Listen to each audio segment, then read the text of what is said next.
this is something that I learned from my friend Gina, is using the Dritz pliers. They usually come with a tool like this, in a package full with other possibilities.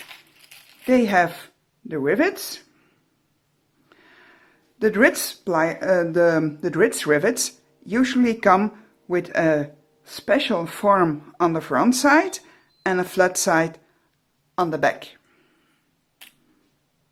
So they come with one die especially for this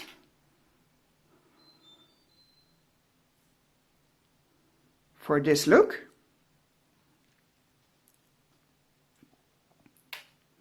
We don't need that. One of the dies will be for the normal, for the back side.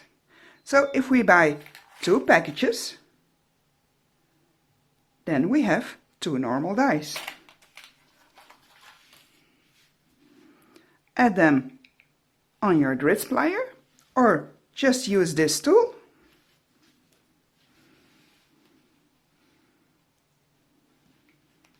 Form them around your rivet and press.